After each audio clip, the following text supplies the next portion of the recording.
Howdy Brewers, today is the day we try the 60-minute IPA.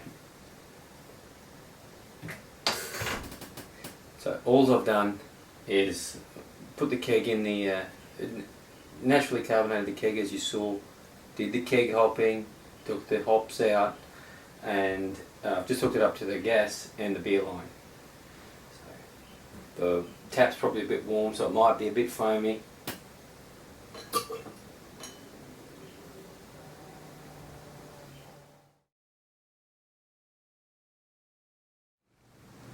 Howdy Brewers.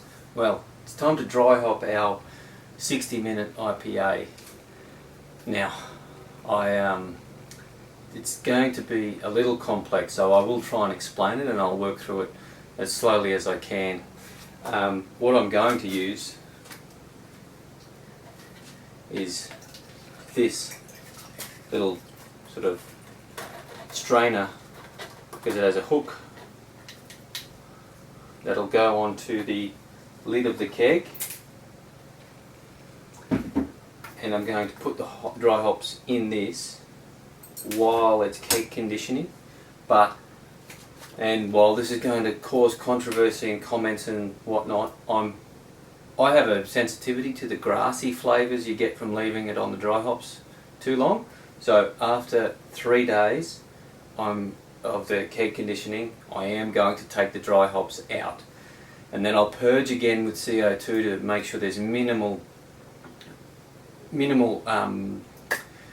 oxygen to ruin the hops or to decompose the hop aromas and compounds faster.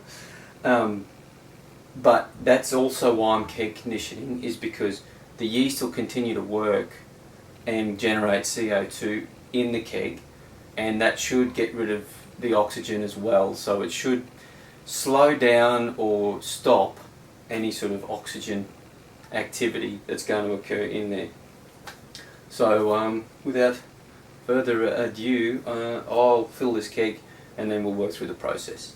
Before I do, I thought I should also say, because I'm also worried about what's known as hop creep, which is essentially the hops generating a more active fermentation than just the keg conditioning would allow, I am under pitching, I normally add 65 to 70 grams of dextrose to half a cup of boiling water for the keg conditioning to work.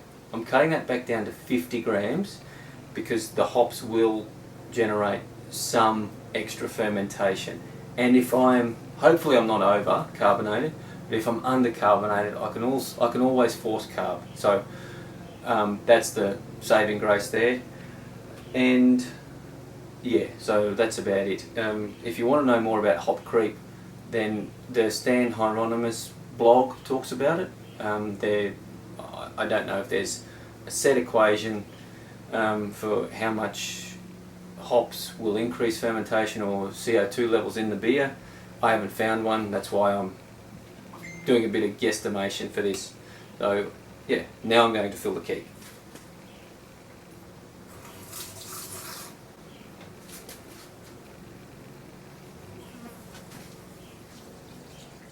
Alright, there are the hops, the Simcoe, Amarillo and Warrior. Now I know it didn't look full, but hops absorb a lot of liquid, so this will be full when I pull it out.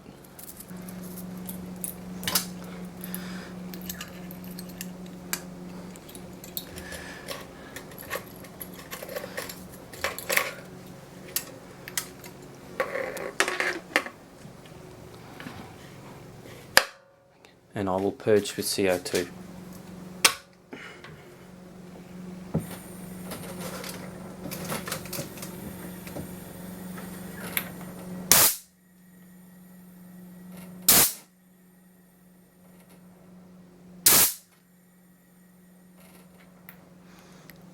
Three times should be sufficient.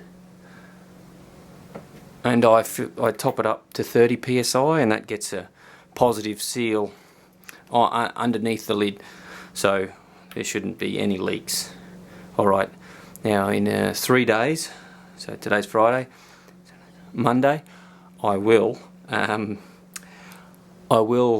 take the hops out and I'll show you how much beer they've absorbed.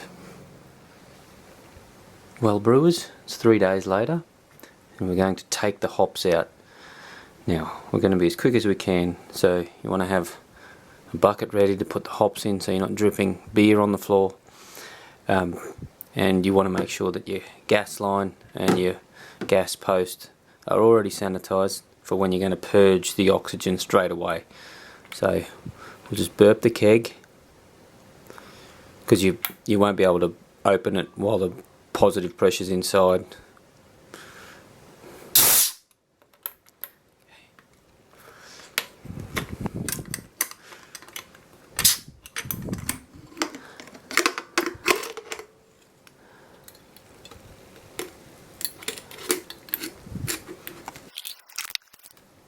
As soon as I opened it, you got a big whiff of hops.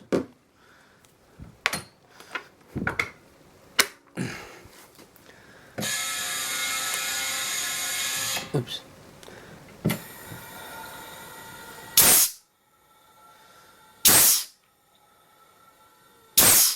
And even burping the keg then, big whiff of hops. So again, up to 30 psi.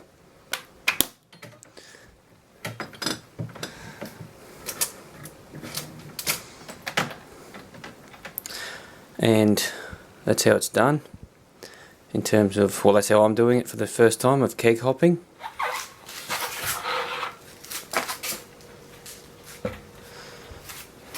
And remember I said the hops absorb a lot of beer.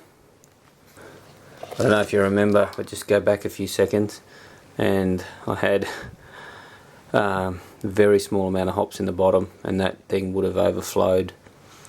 So there's not too much aroma left in that, which I'm pretty happy with. So that means hopefully all those compounds are in the beer. Not too bad. Now remember, I guessed how much sugar to add because the hops were likely to kick off another bit of extra fermentation. But I don't want to waste any of this hop aroma. So, oh yeah, it's really orange and lemon and the unmistakable sort of pine that you get from the Simcoe and the orange you get from Amarillo.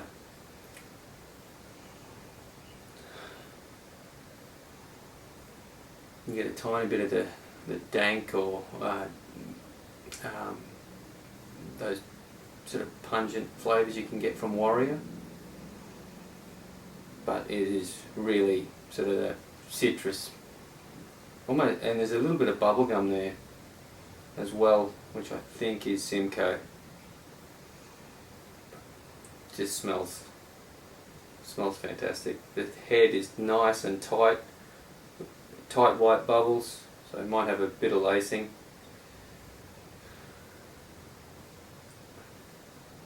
Can you see the colour? It's a light gold.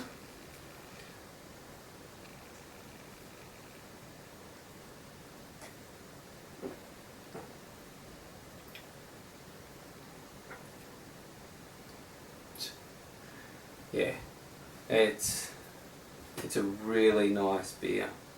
Remember so the target was 1057. I hit 1055, but the target final gravity was 1012, I think, and mine went to 1009. So instead of being at 6% exactly, mine is at 6.1% alcohol, but it has you can't taste the alcohol.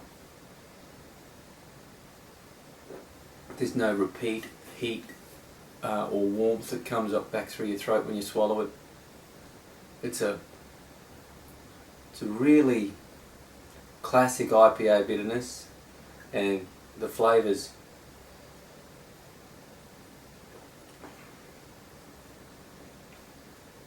get a tiny bit of malt sweetness from the light crystal malt, a little bit of like bready flavour, which is surprising, considering I used USO5. But anyway, but I did use the Pilsner malt, so I guess that's why. But in terms of the hop flavours coming through, there's a lot of grapefruit, a lot of orange, hint of lemon, and I want to say white grapes. Not sure which hop would give that, but yeah, it's a tiny bit of that grape sort of sweet, tart sweetness.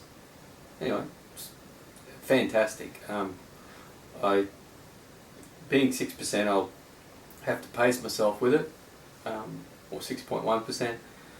But if you want to try a really simple recipe, just with some techniques like step hopping, or what I've coined step hopping, and also that keg hopping way I did it, I think it worked. Still getting a lot of hop aroma from it.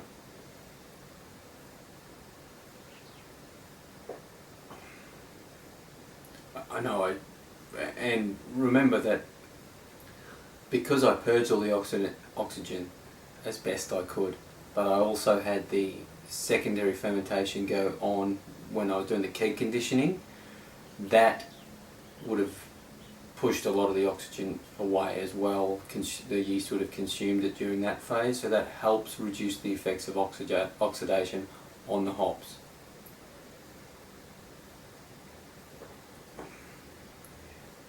It was a really simple grain bill, really easy brew day, 60 minutes, and 60-minute mash, 60-minute boil, and the hop additions.